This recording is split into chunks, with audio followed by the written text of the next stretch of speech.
a mystery hidden in the very fabric of creation.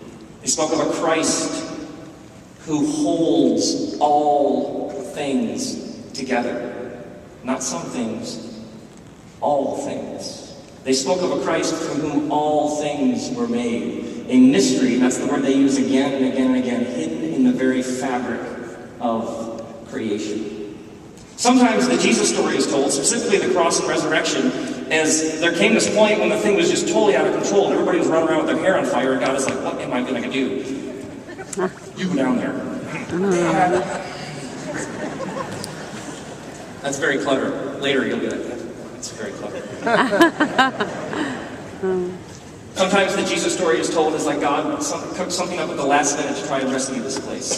For the first Christians, this Jesus holds it all together and always has. This does not make Jesus smaller, but this makes Jesus bigger. There is a mystery hidden in the very fabric of creation, and people stumble on it in all sorts of ways because there is water that flows from the rock. Now, this Jesus told a story about this world.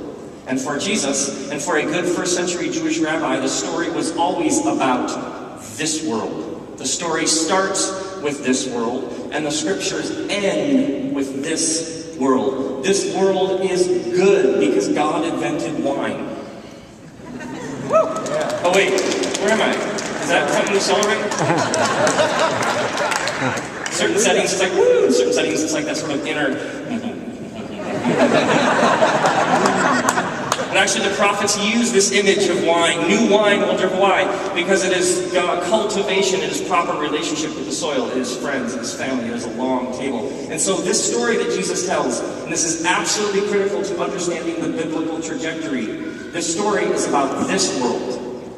This story is about this world that God created, and God said, it is good, now do something with it. It's about this broken, hurting world that's way out of whack, it's groaning like in childbirth. It's about this world being renewed, restored, redeemed, and reconciled. That's where the action is, here, because it's our home. Now, this is extremely crucial, because we have currently in our culture several sorts of variations of what's called evacuation theology, which says Jesus is your ticket to go somewhere else some glad morning when you fly away.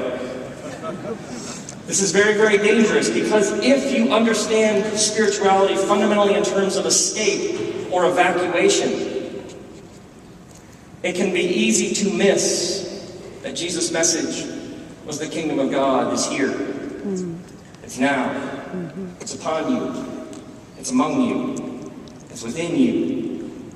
And he teaches his disciples to pray, not God beam me up, but your will be done on earth as it is in heaven. Jesus is looking for disciples who will partner with him to bring heaven to earth. There's a man in my church. I see him every week. Last year, one of his sons committed suicide. 2 years before that, one of his other sons committed suicide. So when I see him on Sundays, and I give him a hug, and I tell him we're with him, that we're on his side, I ask him if he needs anything. This man lives with a darkness. He walks with a sort of limp and sorrow. And he needs people to come alongside him, to walk with him in his pain, to wrap their arms around him. Jesus invites us to be the kinds of people who work to help heal and alleviate the suffering in the world. For Jesus, the story is here. It is this world, renewed, restored, redeemed, reconciled. And so when Jesus rises from the dead, one of his first followers thinks he's the gardener, which is in Hebrew parentheses, the actual word is wink, wink, nudge, nudge. Can you imagine rising from the dead and having your friend be like, are you the gardener? You look like a gardener. Unless, of course, it's a very Jewish way of saying, where did the story begin? The story begins in a garden. What is this Jesus doing? He has resurrected a whole new creation, a second creation, a new creation, one untainted by death is bursting forth right here in the midst of this one. Are you ready? Yeah. And so this resurrection story, this insistence, is about this world.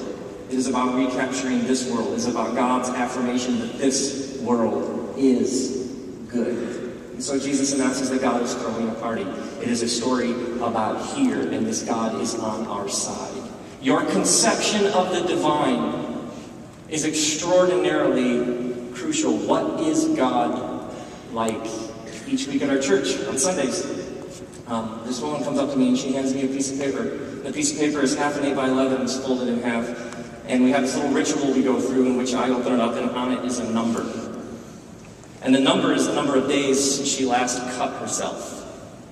And she recently crossed the 365-day number, and so we had a little party for a year without cutting